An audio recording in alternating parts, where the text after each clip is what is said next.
Ünde enne kengin can çıgar. Atandın görüzüne organ çangı karasa.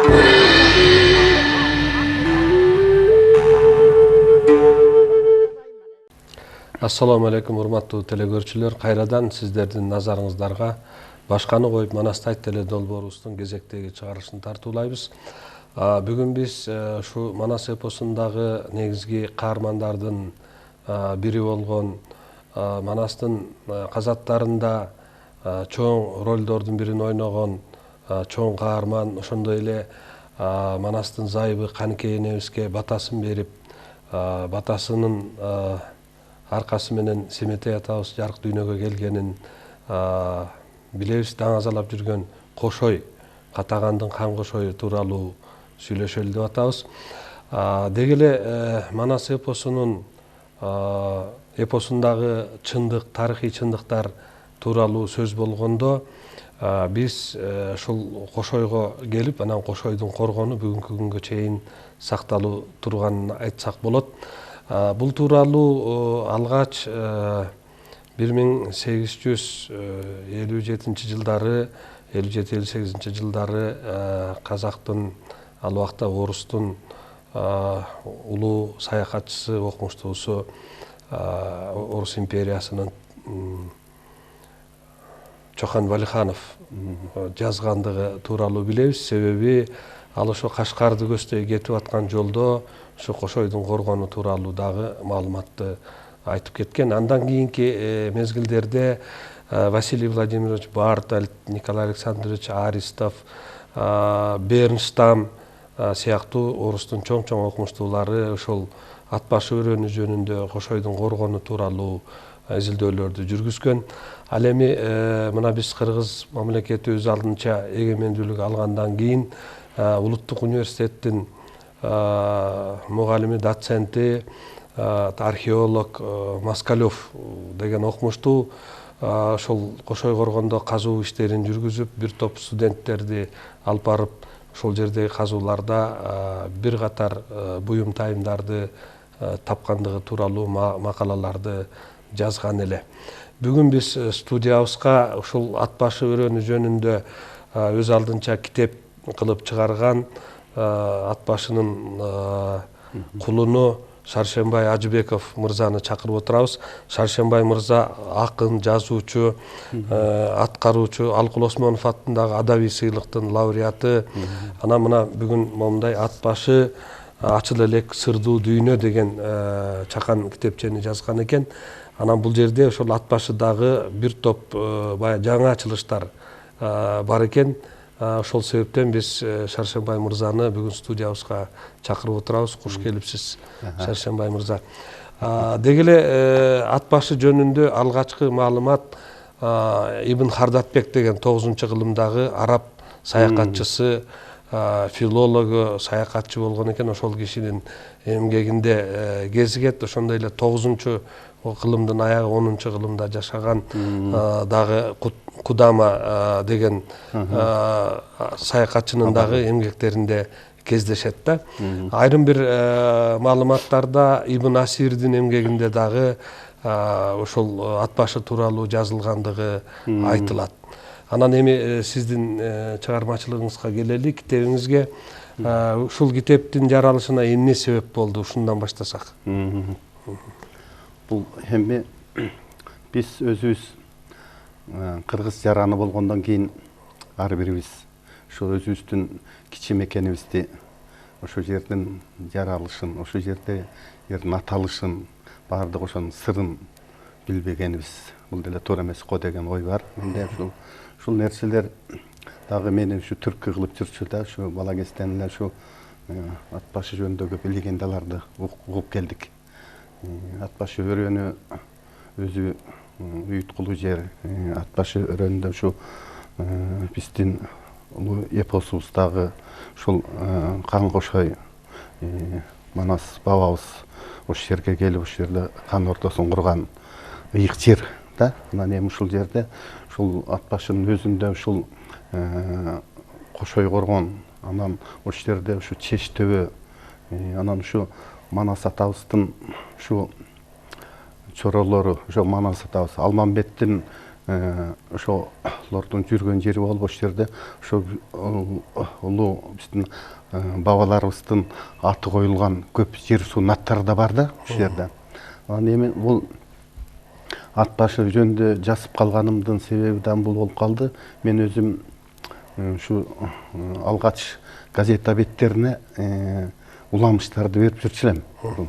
Анан жүрүп ушул Алыкул Усмоновду изилдеп калдым. Ошо Алыкул Усмоновду изилдеп калып, ошондо жүргөндө ушул биринчи жолу ушу 13-жылы Алыкулдун ак босат алам кесип баратат деген китеп жазгам. Ошондо ушул ат башы жөнүндө дагы жазып, анан кийин бу жерде Алыкул жана музыка деп өзүнчө тема берип, ошондой китеп жаздым. Алыкул жана искусство деп тема берип, андай Алыкул жана көл деп өзүнчө ар бирин бөлүп, бу жерде бир 15 тема бөлгөм. Ошого ушу окурмандарга айтылган бу жерде жазып кеттим эле да, ушул боюнча ар бирине өзүнчө изилдөөлөрүм, өзүнчө китеп кылып, ушу мектеп окуучуларына, жалпы эле окурмандарга ушуну белек кылам деген ой менен башталып калды эле. Анан эми ушул бул ат башы деген китебимдин алдында кичине белгилеп кетейин. Ушул ат башы жөнүндө эң биринчи Алыкул Осмоновдун жазып кеткен легендасы бар, Ак бейит деген. Ошондо ушул Ак бейит деген китепти жазып, ошондо биздин ат башы жергесиндеги 1880 ушу революцияга чейинки биздин ошо ат баштагы ошол доордогу элдин турмушун ошол жөнүндө берилген да. Ошону жаздым. Андан кийинки китебим бул Ар Пелестери деп, бул 46-жылы согуштан кийинки ошо ат башы жергесиндеги эмгекчи элдин турмушу. Анан ошол жерге ушу Алыкул Осмонов баргандагы ошол элдин меймандостугу. Анан ошо ат башы элиндеги үрп адат, салт ошолор боюнча жазылып калганда, анан негизинен ушул уламыштардын көбүн Алыкул Осмонов ушул ат баштан жазып келген да. Көп уламыштарды ошонун баардыгы. Ошо Кошой коргон жөнүндөгү, Чеч төбө жөнүндө да баардык нерселерди ошо өзүнүн экинчи томдугуна жазып, кол жазмалары менен калган да. Ошондой болуп.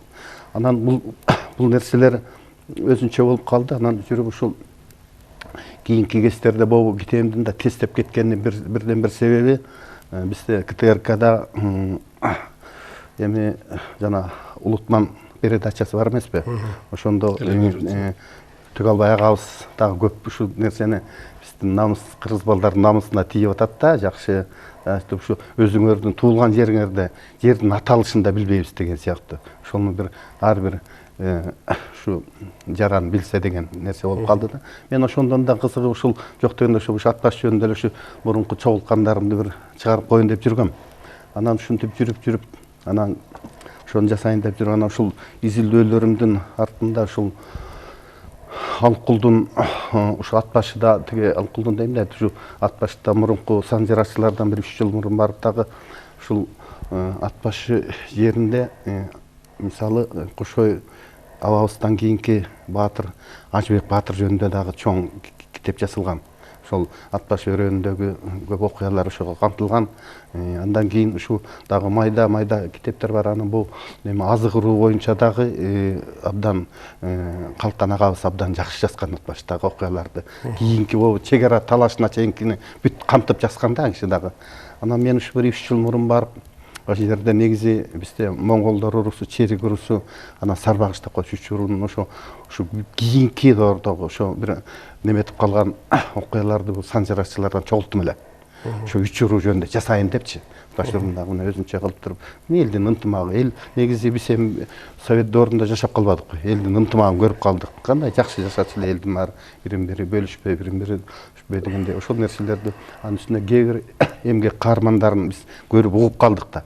Ошолор жөнүндө чогултуп жүрүп, ошондо неметкем, анан ошондо бир ушул ат башы жөнүндө уламышты аябай улап, дагы сураштырып неметип жүрсөм, ошол жерден да бир жигит ушул бир кагаз чиймелеп жүргөн жигит экен. Ошондон жолу экөөбүз ошондой отурушуп сүйлөшүп калдык.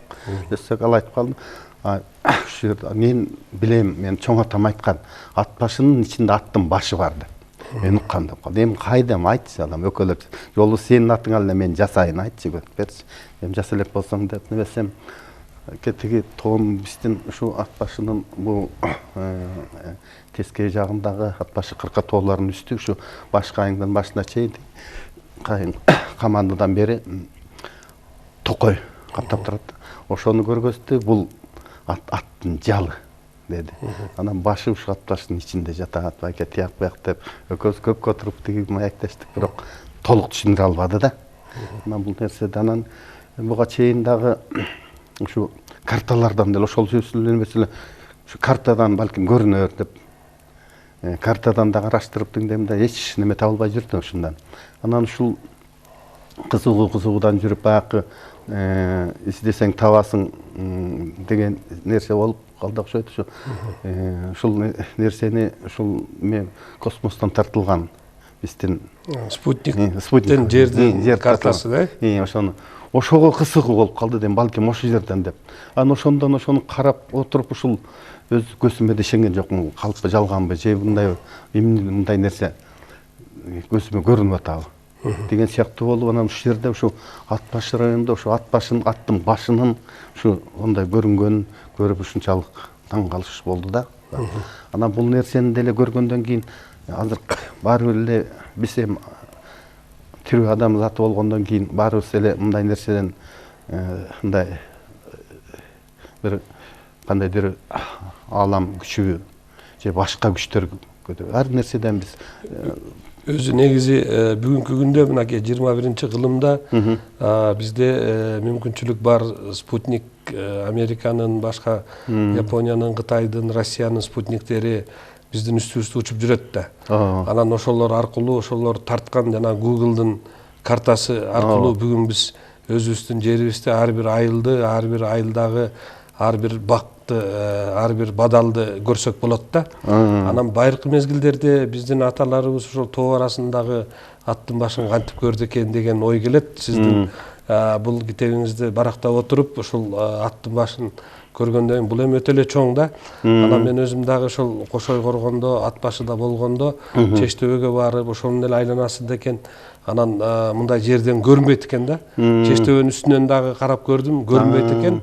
Балким ойлоп атам, жанагы Кошойдун Кара тоосу деген тоодун башынан балким көрүнөбү деп. Бирок аякка азыр чыкканга мүмкүнчүлүк жок. Ага бир август айында бир чыгып ошол жактан дагы бир тартып көрсөкпү деп ойлоп атам да. Жакшы. Анан эми Шаршенбай мырза бул жөнүндө Эртөштүк эпосунда дагы айтылат да. Эртөштүк жердин астында баягы 7 жыл жүрүп, анан чал куйругу менен чыгып келе жатканда баягы жер астындагы кара күчтөр же болбосо жанагы жез тумшук кемпирдин желдеттери баягы чал куйрукту 4 бутуна сыйыртмак салып, анан ошонун 3 бутун менен жерге чыгарып, 4-үнчү буту баягы такалып калып калган. Анан ошондо баягы жер жарак ачылып кайра портал жабылганда ошо башы калып калган дегенде легенда айтылып жүрөт да. Анан ушулардын канчалык чындыгы бар деп ойлойсуз ушул эме менен салыштырганда, карта менен? Анан бул аттын башы каяктан чыгып атат? Бул ошо жердин чөлкөмү ошо аттын башындай болуп атканы менен ошол байыркы легенданын ортосунда байланыш барбы? Ушуга бир өзүңүздүн көз карашыңызды айтсаңыз. Эми бул ат башы жөнүндөгү ошо кийинки эле кагазда жазылып калган легендалардын биринде ошо ат башыга ошо Анжандан бир жер тааныйм деп жүргөн бир ошо жүргүнчү адам ошо келатып ошо арпа жайлоосунан аты качып кетип, анан ат башыга келип, анан ат башыдан жетип, анан аттын башын ошол жерге калтырып, этин апарып нарындан жеп деп ошо жердин аттарын ушундай арпа ошондой дагы бир дегени легенда бар дейсиз. Ошондой болуп калган. Анан дагы бул жерде ошо биз мен ат башыга барганда дагы ошо аксакалдар айтышты, ошо да бир вариантын айтышкан, ошо бул жерде ата башы деп ушул жерге негизи эселки кыргыздын жери деп аталып атпайбы ат башы.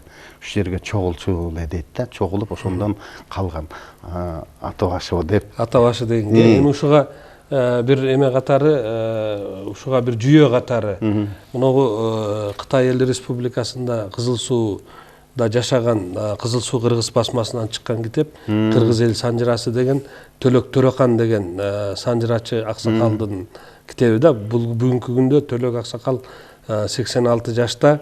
Бүгүнкү күндө бул киши бар. Анан ошол кишинин 11-жылы Кызыл Суу басмасынан чыккан китеби турат да.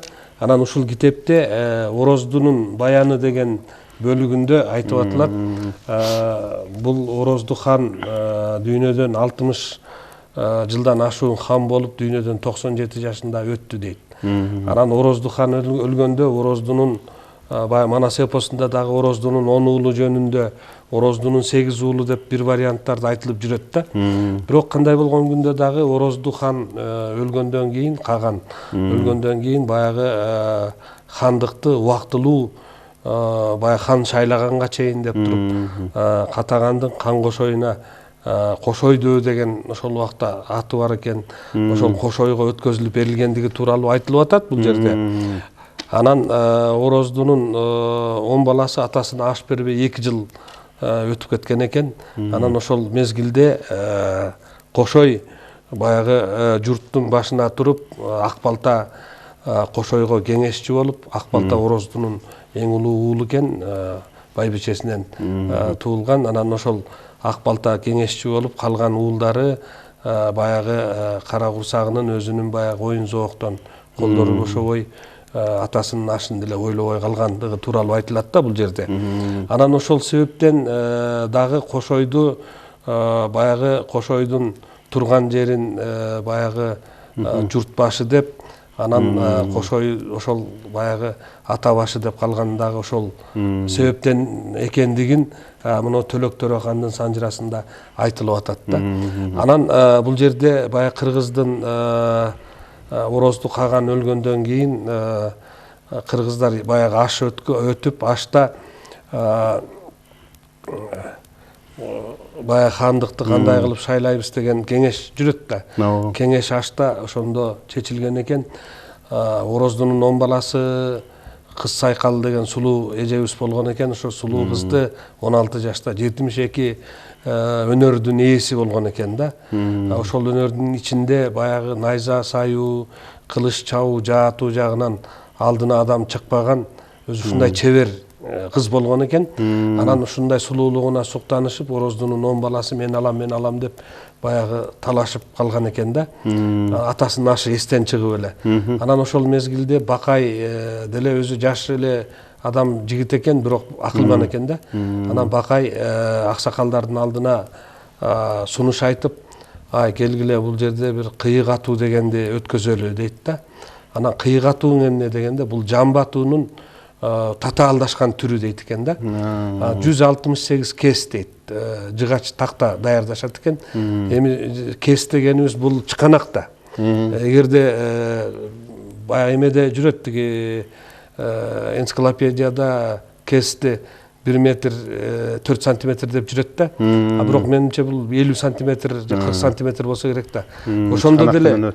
Ошондо деле баягы эми бүгүнкү биздин чыканак менен эсептегенде 40 сантиметр. Мурункулардын чыканагы кандай болгон аны элестетүү деле кыйын да, балким 1 метр болушу деле мүмкүн. Бирок 168 кес болгондо жок эле дегенде 50 сантиметрден эсептегенде 84 метр болуп атат да.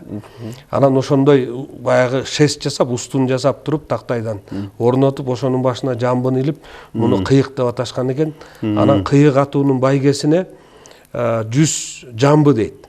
100 жамбы, тай туяк баягы эритилген алтын да, 100 жамбы. 100 жылкы, 100 ат да, 100 төө, 100 уй, 100 топоз, 1000 кой дейт. Көрдүңүзбү? Анан баш байгесине Кыз Сайкалды коюшат да, саят. Анан баягы ашка келген элге жарчылар жар салып айтат экен да, Ороздунун 10 баласы кимиси атып алса кыйыкты, булар жана байген алат. Анан андан тышкары Кыз Сайкалды алат, баш байгени. Андан тышкары кыргыздын хандыгын түшүрүп алат деген да. Ороздунун 10 баласынын бири. Эгер булар ата албай калса, анда кыргыздын башка тышкы хандары атат деген. Кыйыкты, эгер жамбыны мен мергенмин дегендин баары ата берсе, кыйыкты ошол ашка келген хандар гана атат деген да. Көрдүңүзбү? Анан кыргыздын башка хандарынан бирөө атып алса, анда Кыз Сайкалга тиешеси жок. Байген алат, хандыкты түшүрүп алат деген да. Анан ошол жөнүндө айтып атат бу жерде. Ал эми ашка келген, тыштан келген хандар, баягы Кытайлар, калмактар, башка манжулар, чүрчүттөр, башка ошол айланасындагы элдердин Японго чейин чакырганда. Анан ошондо алар эгер атып алса, аларга Кыз Сайкалдын тиешеси жок, Кыргыздын хандыгынын тиешеси жок, тек гана байген алат деп атат да. Көрдүңүзбү? Кандай акылмандык менен ойлонуп табылган. Анан аштын ошо 6-чы күнүнө чейин башка бир оюн зооктор болуп, анан 7-8-чи күнү ошо кыйык атуу болот экен да. Ороздун 10 баласы ата албай коет экен. Атып ала албайт. Кыргыздын хандары чыгып ата албайт. Тыштан келген хандардын эч кимси ата албайт. Анан аягында Кыз Сайкал мага уруксат бергиле, мени сайдыңар эле дейт да. Анан аксакалдар кеңешип макул дейт экен. Анан атасы Кылымбек дегендин Кылгүрөң деген атынын капталына жата калыбынан баягы кыйыкты атып алат экен да. Атып алгандан кийин айтат экен, ама аксакалдар баш байгеге мени сайдыңыздар эле, эми кыздын ордуна кимди бересиңер десен, ама аксакалдар кеңешип туруп Ороздун 10 баласын бердик деп коет экен да кулдукка. Анан ошондо чатак башталат экен. Эми Ороздун хандын балдары да. Анан бул жерден жанагы ашка келген алоокелер бизге кезмет табылды деп, анан Жакып менен Шыгайга барышып, көрдүңбү силерди атаңардын хандыгын бербеш үчүн туугандарыңар кыргыздар мазактап атат силерди. Силер биз жакка өткүлө. Биз силерге тиги аскер топтоп келип туруп атаңардын хандыгын алып беребиз дейт да. Ошондо Ороздунун 10 баласынын колунда 100 000 эл болгон экен. Ошол 100 000 эл менен булар Енесайдан Алтай жакты көздөй көчүп кетти деп айтылат да, Санжырада. Эми ушул эле нерсени жанагы Хансу жазмаларында Кыргыздар деген китепте жазылып жүрөт. Каган илик деп атат, ээлик. Каган 630-жыл өлдү дейт да. Өлгөндөн кийин бул аябай адилет хан эле деп. Бул мына жерде дагы Ороздунун адилет болгондугун бүт бардыгы айтылып атат да. Анан Каган өлгөндөн кийин Кагандын карамагындагы 100 000 эл Кытай тарапка өтүп кетти деп атат. Көрдүңүзбү? Мындай дал келип атат да. Бирок мына жерде айтылып атат, Санжырада, Төлөк аксакалдын Санжырасында айтылып атат. Баягы өтүп баргандан кийин булардын атасынын хандыгын кайрып бербей эле бул Кыргыздын жанагы көчүп барган кыргыздардын башына кара балени үйүп, ар бир 10 үйлүүгө бир үйлүү баягы кечил коюп, тыңчы коюп, анан буларды бөлүп сал дейт. Бирин Алтайга, бирин Кангайга. Бул Манас эпосу менен да туура келип атат да. Кытайдын жанагы жазмасындагы дагы, даңзасындагы жазмада дагы буларды бөлүштүрүү жөнүндө жарлык түшүп, императордун кеңешчилери айтылып атат. Ошол бирин тиги жака, бирин бияка, бирин бияка, бирин бияка деп 5-6 жакка бөлгөндүгү тууралуу айтылып атат. Манас эпосунда дагы таш сайынган Кытайдын тазалары чогулуп, анан кеңешип туруп, анан кийин Кыргызды, Ороздун 10 баласын бөлүп атат да. Мына ушул туура келип атат. Анан ошол жерде жана Кошойго байланышкан нерсе. Кошой дейт да, 100 000 эл менен, 100 000 эл менен. Дагы деле баягы Ороздунун баласы кетип калган менен 6 хан калды дейт да. Анан Кошой 100 000 эл менен ат башыга кетти, Кытайдын жолун тоскону. Себеби жанагындай бөлүнүү болгондон кийин аксакалдар кайра чогулуп туруп, анан минтип отурсак бизди талкалап салат, чаап салат деп, андан көрөк биз мындай чекте туралы деп анан бөлүнүп кеткен экен да. Анан ушул тууралуу айтылып атат. Ошол жанагы ат башыны Катагандын Кан Кошою жердеп калгандыгы, ошол жердеги жанагы Кошойдун коргонунун салынып калгандыгы тууралуу бул окуяны айтсак болот да. Анан бүгүнкү күндө ошол Кошой коргон боюнча дагы сиздин өзүңүздүн баягы өзгөчө бир пикириңиз бар, ошону кайра калыбына келтирүү боюнча. Бул боюнча биздин Кыргыздын мыкты жигиттеринин бири Аскар Маткабылович Салымбеков мырза дагы ошол Кошой коргондун тегерегинде жанагы Москалевдордун археологиялык казууларына ошо каржылап берип, ошонун эсебинен жасалган да музей салды. Ошол музейде дагы бүгүнкү күндө ошол табылган артефактылар дейбиз да, бүгүнкү тил менен айтканда буюм тайымдардын баарын ошол музейге койдурган экен. Ал эми сиздин пикириңиз боюнча эмне кылсак деген оюңуз бар? Ошол Кошойдун коргону бул бир кезекте үстүнөн араба жүргөн коргон болгон дейт да. Ошонун узун туурасы канча, бийиктиги канча болгон, ушулар боюнча өз изилдөөлөрүңүздү айтып берсеңиз. Мен ашу могу жанакы сөзүмдүн кичине аягына дагы могу уламыштарга могу аттын башынын жакындыгы боюнча дагы бир Манас эпосунда бул Сагынбай Озбаковдун немесинде дагы ат башы жөнүндө берилген экен да. Анда мындай айтып атат. Ат башы негизи адам барбаган өрөн, асты суу каптаган, үстү зоокалы тоо. Анан тегерегинде ушунчалык жашыл чөп баскан жерде ошондой бир эскерүүлөр бар да. Эми ошондой деп мындай неметилип отуруп баары жакындап өзүңүз айткандай немеге келсек, бул эр төштүктө бул немеде жасалып атат.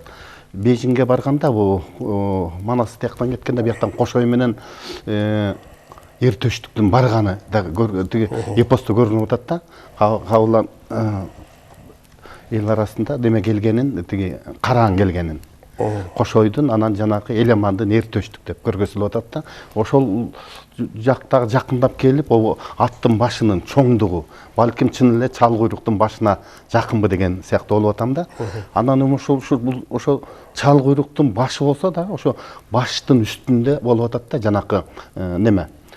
Чештөбү дагы Кошой коргондагы ошол жерде болуп атат да. Ошо биз тапкан баштын үстүндө болуп атат. Анан ушул нерсе бир ойго чөмүлтөт да. Эми азыр биз ушундай эле сепил болгон Кытайдын стенасы 4-кылымда салынган экен. Анан эми мындай биягынан алып келсек, Орус элинде деле Кремлдер, ошондой сепилдер салынган да, мисалы. Ошондой биздикинде Кремлдер көп да, мисалы. Ошондой эле салынган экен. Мисалы Кытайдагы бул биз неметилген сепилдин эң алгачы, өзүңүз да билесиз, топурак менен салынган да. Жок, бүгүнкү күндө деле баягы топурак менен салынган участоктор бар да. Барбы?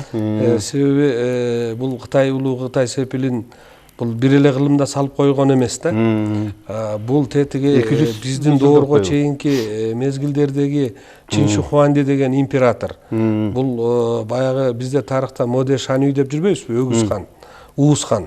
Ошол Уус хан атабыздын убагында коргонуу үчүн салган сепил деп Чин Шихуанди салдырган деп келет. Бирок бул негизинен 16-кылымга чейин салынып келген. Бирок бүгүнкү күндө деле мен Кытайды көп аралап көрдүм да. Бүгүнкү күндө деле ошол сепилдерди кайра баягы тарыхый эмесине келебиз деп туруп, бирок топурак сепилдин ордуна азыр таштан же болбосо дагы башка курулуш материалдарынан куруп аткандарын көрдүм да. Бирок ошонун баардыгын тең чыны менен бул мамлекеттин баягы өзүнчө бир идеологиясы катары, анан бул мамлекет Кытай мамлекетинин жүзү катары дагы ошол улуу Кытай сепилин, улуу коргонду бүгүнкү күнгө чейин эле дагы эле калыбына келтирип келе атышат да.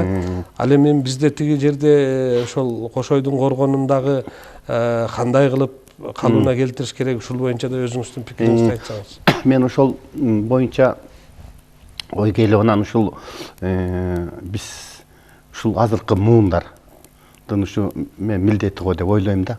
Биз эми билимди алдык. Бардык нерсени көрүп, дүйнөлүк мындай ушу эпосубуз турат мына, дүйнөлүк неметилген. Ошол Манас эпосундагы баалуулуктардын бири ушул материальный баалуулуктун бири ушул Кошой коргонго деп ойлойм да.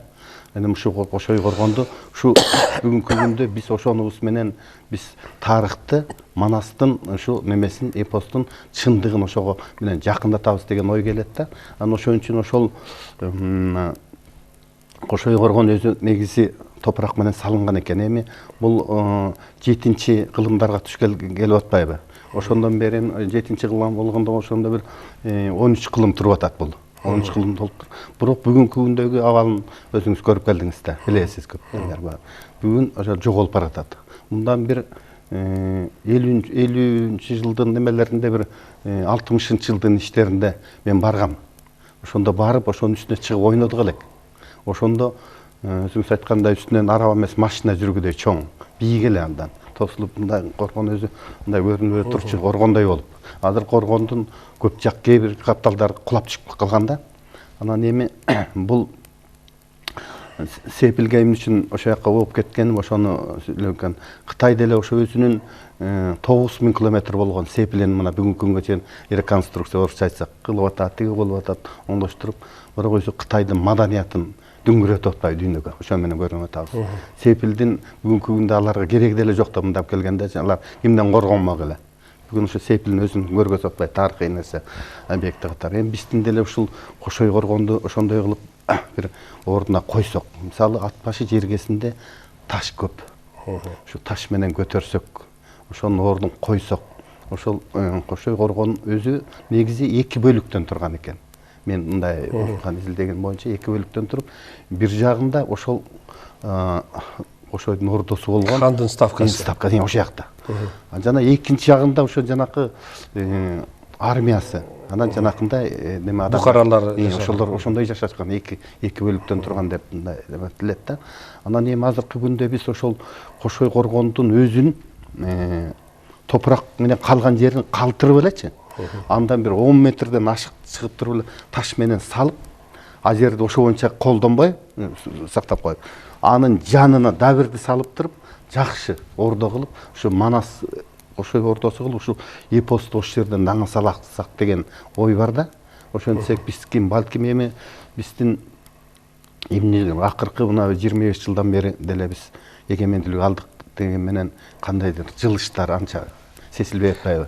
Ушул экономикага деле байланыштыргым келет да, ошон үчүн. Өзү негизи биз бүгүнкү күндө баягы материалист болуп калганбыз да. Бүгүнкү экономика тарыхка көп көңүл бурулбай аткандай болуп атат да. Анан бул жерден мен ойлойм бизде ошол ат баш өрөөнүнөн чыккан бизнесмендер өтө эле көп да. Анан ошол бизнесмендердин бир башын бириктирсеңиз, балким ошолор эми ал жигиттер деле патриоттор, көбү патриоттор да. Анан ошолор деле баягы өз салымын кошуп туруп эметсе болот. Мынакей бир жигит аттын башын алып барып туруп коюп койду эле. Бул дагы бүгүнкү күндө ат башынын бренди болуп калды да.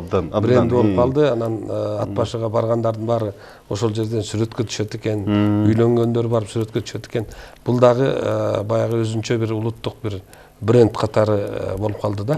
Ал эми Кошой коргонду эгерде калыбына келтирип, анан ошол сиз айткандай таш менен ошол жана үстүнөн араба жүрө тургандай кылып бийик забор жасаса, мунун узун туурасы бул өзү 4 чарчы коргон да, негизги баягы хандын ставкасы.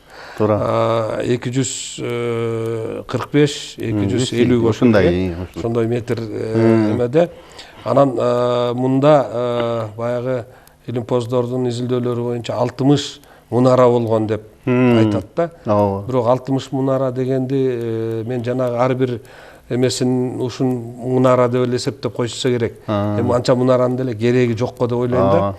Бирок бүгүнкү күндө биздин баягы окумуштуулардын айтуусу боюнча бул жөн эле коргон болуп, анан ичине боз үйлөр эле тигилген сыяктуу баягы элес калат экен да. Бирок бул андай болбосо керек, себеби жана казууларда чыккан керамикалык же болбосо жана чоподон бышырылган, оюм түшүрүлгөн баягы зданиянын же болбосо имараттын сыртын каптаган оюм түшүрүлгөн жана Манастын күмбөзүнүн бетиндеги порталындагыдай оюмдар, жазуулары бар оюмдардын фрагменттери табылыптыр да.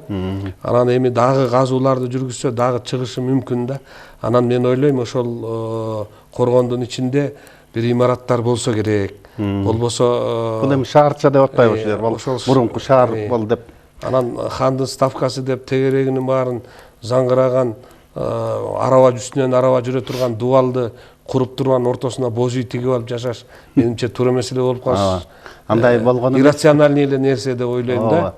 Эми бул мисалы бизде Улуу Орус эли деле ушу 13-жылым 4-жылдарда Москвага курган Кремльди. Кремльди деле жыгач менен салган экен башында.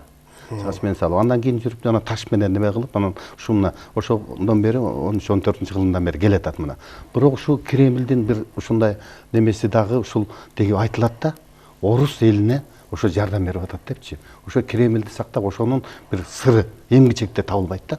Ошо Кремльдин сыры ошо жердеги неме ушунчалык дух, ошончолук бир неме берип аткан сыяктуу да. Эзотерикалык таасири бар деп айтып атат да. Анан ошондой болуп атат. Анан бул жерде биз деле ушу Кошой коргонду салып койсок, ана жанакы ата башы деген сөздүн дагы немеси, ошондон кийин мен ошону улап айтайын деген болчумун да. Биринчиден ат башы деп айтылып аткандан кийин кагаз бетинде бүт ат башы ат башы жөнүндө аталып калды да мына китебимде чынында.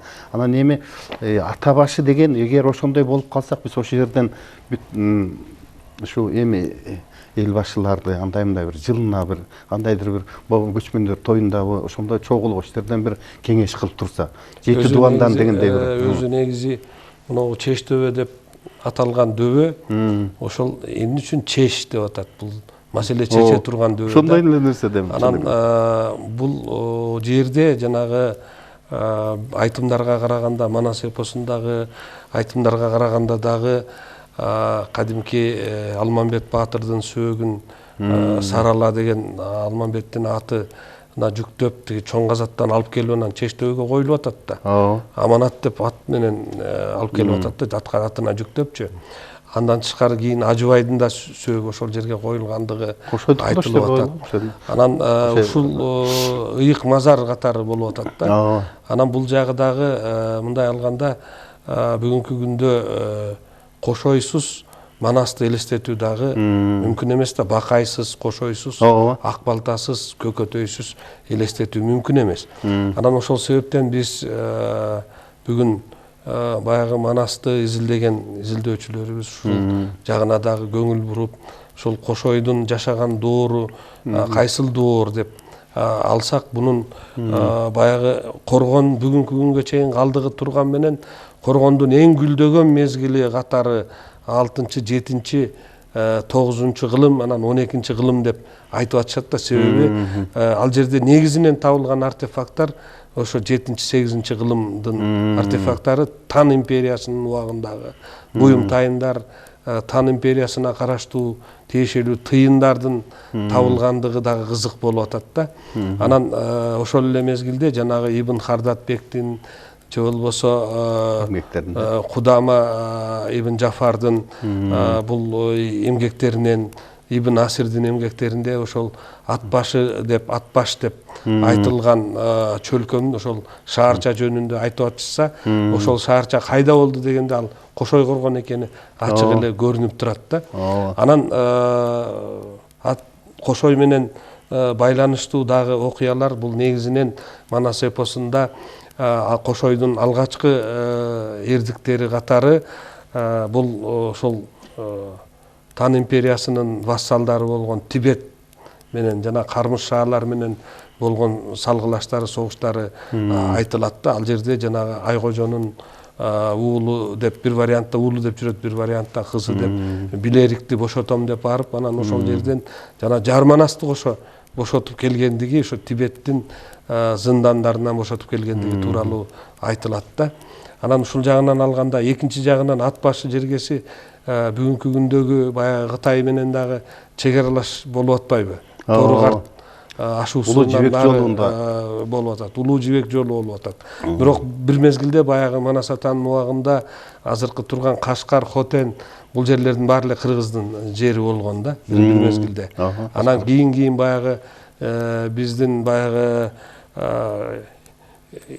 Манас атанын көзөткөндөн кийин Ауке көбөштөр бийликке келип, анан Ауке көбөштүн урпактары бийликке келип, улам начарлай баштаганда анан баягы жерлердин баары тарып четинен белекке берип, сатканын сатып, чөнтөктөрүн кампайтып отуруп, анан бүгүнкү күндөгү ошо Ала тоодун койнундагы, Теңир тоодун койнундагы кичинекей жерге кептелип калганбыз да.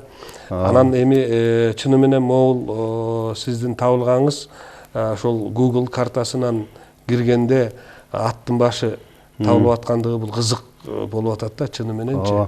Анан ушул кыргыздын баягы байыркы жомоктору дагы жөндөн жөн эле айтылып калбаса керек деген, ошол эртөштүктүн окуясы дагы жөндөн жөн айтылбаса керек деген жакынлаган ой келет да. Эми баягы бизде элибизде айтылат эмеспи? Көп суур ийин касат, ийин касса да кийин касат деген сөз бар эми. Анан негизи мен деле жалпы ушу тарыхчылардан ушу жалпы эле ушу Манас таануучулар көп, изилдеген адамдар көп. Табиатчылар да изилдейт, таным дегендей да. Анан эми мен бул нерсени көтөрүп атканым кишилердин деле астындагы немем дагы биз бул ишти мен баары эле элдин баары көтөрүп жүргөн иш бул эми анталимите деген бул идеялар көп деле болсо керек көп адамдын ичинде. Анан мен ушул жана өзүңүз айтып калып атпайсызбы бизнесмендер деп. Ошо бизнесмендерге чейинки биздин бул адам негизи биз даярдыгыбыз чечилбейт экен да көп нерсенчи. Ушуга барбайбыз да. Шуну кайра тескери жагына кетиребиз, анткени бул өзүнүн оорду жоголуп баратат. Кошой коргондун оору жоголуп, бул кийин жанакындай легенда болуп калышы да мүмкүн да. Ошол жерде бир болгон депчи, бир оордо болгон экен деп. Болгон экен деп. Экен деген менен калабыз бүт. Ошон үчүн мунун оордун коюш неме болуп атат да, анан ошо коюу жагына, ошо даярдык жагын, ошо кагаз менен неметкен жагына мен ушу өзүм колума алып алдым да, ошон үчүн. Анан бир даярдык болгондон кийин жалпы эл көтөрөт го дейм. Жалпы ошо изилдөөчүлөрдүн баары эле бул биздин көтөргөн идеябызга, бардык нерсеге кол кагыш болот го деп ойлойм да. Ошон үчүн неметилип колго алып ушул нерсени китепке жазып калгандын дагы бирден бир нерсеси ошо болуп атат да. Анан ар бир нерсени бир адам көппүз да, адамдар көппүз да. Бир адам бир немени тууну көтөрүп алдыга басыш керек го деген сыяктуу да ойда. Ошон үчүн биз алдыга бассак, муну көтөрсөк, биздин өкмөт деле, министрликтер деле, президентибиз деле бул нерсени колдойт болуш керек. Анткени кыргыз жергесинде биздин көп совет доорунда көптөгөн ушундай баалуулуктарыбыз өчүп кетти. Көп нерсе, көптөгөн биздин ата бабалардан калган жерлерибизди жоготуп атабыз. Бүгүнкү күндө дагы бир жакшы бир табылган мына былтыр баягы ТИКА деген түрктөрдүн бир эл аралык уюму бар. Ошолордун колдоосу менен жана Кыргыз Түрк Манас университетинин профессору Кубат Табылдиевдин жетекчилиги астыгында студенттер барып Кочкор жергесинен байыркы шаардын тоомун казышкан да. Анан казганда ошол жерден бышкан кыш менен салынган жер астындагы бир эки комнатаны, бөлмөнү алар казышты бышкан кыш менен. Анан баарынан кызыгы ошол бөлмөнүн полу дагы плитка экен да. Плитка экен. Анан бул дагы ошол байыркы мезгилдерде кыргыз эли жөн эле көчүп конуп жүргөн эле малчы же болбосо жапайы маданияты жок көчмөн эл эмес. Көчмөн эл болбостон анын туруктуу дагы жашаган жайы болгондугунун бирден бир үлгүлөрү да ошол Кочкор жергесиндеги, анан бүгүнкү күндөгү жанагы Кошой коргондогу чыгып аткан ошол музейдин ичинде бар экен. Ошол Аскар Салымбеков салган музейдин ичинде ошол жерден чыккан суу түтүк, керамикалык суу түтүк. Эми бул түтүктүн дагы өзүнчө бир кызык жагдайы бар. Анан түтүктүн ичинде баягы сол резьба да, мындай жик салынган. Анан бул түтүктү ошол жерде музейдин караган жигит бар экен, Алтынбек деген. Ал айтып атпайбы, ой байке, муну азыр деле казса чыгат мындайлар депчи. Анан ошону казган, ошону издеген адам жок экен да. Бүгүнкү күндө чынында баягы изилдеп, ошого баягы каржы салып, ошону дагы андан ары изилдеп, тереңдетип, анан ошол жерде жанагы имараттын сыртына чапталган момундай жанагы плиталар, оюм салынган плиталар дагы бул чыны менен ушул жерде шаар болгондугунун бирден бир үлгүсү десек болот да. Анан мунун бетиндеги оюмдарды карасаңыз, дагы кыргыздын оюмдарын көргөндө чыны менен бул бир мезгилде ошол Кошой бабабыздын убагында бул жөн эле дубал куруп коюп коргонгон эмес, ал бир чети баягы хандын ставкасы же болбосо бул крепость болгондугу тууралуу айтсак болот экен да. Анан Шаршембай мырза, бүгүнкү күндө мынакей сиз ушул баягы картаны таап, анан өзүнчө китеп кылып чыгардыңыз. Анан Кудай буйруса мунугу Кошойдун коргонун таш менен кайра калыбына келтирсек деген пикириңизди айтып атасыз. Бул дагы чыны менен бул келечекте кыргыз мамлекетинин келечектеги тарыхында бир чоң роль ойной турган тарыхый бир окуя болчу да экен. Себеби Кошойдун өзү кыргыздын тарыхында чоң орду бар. Кошойдун өзү Манас эпосунда чоң орунду ээлеген каармандардын бири. Анан бул эпос менен тарыхты айкалыштырган далилдер болуп атат. Ушул жакта сиздин мына чамынып колго алдым деп атасыз. Ушул ишиңизде ийгиликтерди каалайбыз. Рахмат. Чтобы ошол Кыргызстандагы жалпы баягы мен Кыргыздын уулумун, мен Кыргызстандын аты уулумун деген биздин замандаштарыбызга, мекендештерибизге кайрылып айтат элек. Келгиле баарыбыз биригип туруп ушул тарыхый эстелигибизди калыбына келтирели. Келгиле ушул Кошойдун коргонун дагы 1000 жылдар тура тургандай кылып туруп, мунун кандай болгондугун биздин археологдор баягы эмесине жараша чиймелерин чийип, мындай болгон экен, бийиктиги мындай болгон деген баягы сүрөттөрүнө чейин тартып койгон.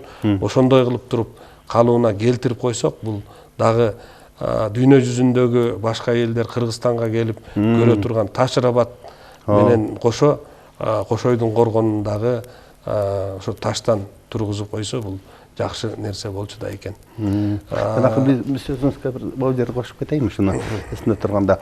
Негизи Манас эпосунда дагы ушул Таш-Рабат менен Кошой коргондун астында байланыш бар деген жери бар. Ушундай бир жер асты менен байланыш бар дейт да. Анан эми Таш-Рабат 14-кылымга тиешелүү болот. Тиги болсо эми 7-кылымда топурак менен салынып калды да. Анан эми өзүңүз да айттыңыз, мына Кытайдан көрүп келгенсиз. Топуракты таш менен алмаштырып атышат. Мен тиги мына Россиянда айтып кеттим. Жыгачты таш менен алмаштырган. Эми биз эми таш менен эметип койсок, бул немеде? Топуракты биз азыр ошондой мурункудай сапаттуу жасай албайбыз го деген ойда. Биздин азыркы эле кийинки эле салган топурак үйлөрүбүз азыр жок болуп кетпедиби? Жок, ал убакта жана пакса менен ийлеп туруп, анан кийин аны ылайды жакшылап туруп ачтып, анан кийин ошону баягы эме менен, сокмо менен согуп туруп, анан пакса кылып туруп, анан ургандыгы көрүнүп турат да. Мен тартып келдим. Бирок мындай усталары жокко дейм азыр, Эми ал бир, анан экинчи жагы бул байыркы мезгилдерде бир технологиялар деле башкача болгон экен да. Мисалы үчүн пирамиданы курганы тияктак дегендер бар дүйнөлүк. Ал пирамидаларды ошол чоң 200 тонналык же болбосо 1000 тонналык, 2000 тонналык таштарды алып барып муну көтөрүү да мүмкүн эмес да. Андай 200 тонналык ташты көтөрө турган техника бүгүн деле жок да. Анан мен ойлойм, муну ошол баягы кумду бир состав кылып туруп, анан баягы бетон куйгандай кылып куйса керек. Анан бул ошол таштай болуп катыганда жанагындай образовать этсе керек деп ойлойм да. Ал эми мына ошол 6-7 кылымдарда курулган Кошойдун коргону мына бүгүнкү күнгө чейин 13 кылым туруп атат, 13-14 кылым туруп атат. Бирок ошондой болгон күндө деле бул топурактын ушундай турушуна мунун сырты менимче керамика менен, жөн эле топурак болбой керамика менен чапталса керек деген ой келди. Жанагы керамикалык эмелерден кийинчи. Анан алар баягы шамалга, сууга, жаандарга, күндүн иле ысыгына, ысык аптабына туруштук бергендиктен сакталып калса керек. Акыркы кездерде ошолордун баары урап түшүп калгандыктан сыртындагылары бул сепил дагы урай баштагандай туюм калтырат экен. Бирок сиздин жанагы идеяңыз ошону таш менен кайра калыбына келтирсек деген идея, бул чыны менен бул чоң күчтүү, чоң талап кыла турган, каражатты талап кыла турган, чоң эмгекти талап кыла турган идея болуп атат. Менимче эгер биздин замандаштарыбыз ушуга өздөрүнүн үнүн кошуп, мына ушул туура болуп атат же болбосо туура эмес деген бир пикирлерин айтып, ошолорду бир чогултуп туруп, анан кийин иш кылсак, бул калыбына келтирүү иши менимче туура болор эле деп ойлойм. Шаршенбай мырза, сизге терең ыраазычылык билдиребиз. Ушул убакыт таап биздин студиябызга келип, ушул Ат башы жергесинде жашап өткөн Катагандын Кан Кошоюнун коргону тууралуу, дегиз Ат башы тууралуу жазган китебиңиз боюнча айтып бергениңиз үчүн чыгармачылык ийгиликтерди каалайбыз, эргүүлөрдү сизге. Урматтуу телекөрүүчүлөр, бүгүнкү биздин коногубуз акын, жазуучу, аткаруучу Алкул Осмонов атындагы сыйлыктын, адабий сыйлыктын лауреаты Шаршенбай Ажыбеков мырза болду. Ушуну менен бүгүнкү берүүбүз соңуна чыкты. Кийинки көрсөтүүлөрүбүздө жолукканга чейин аман туруңуздар.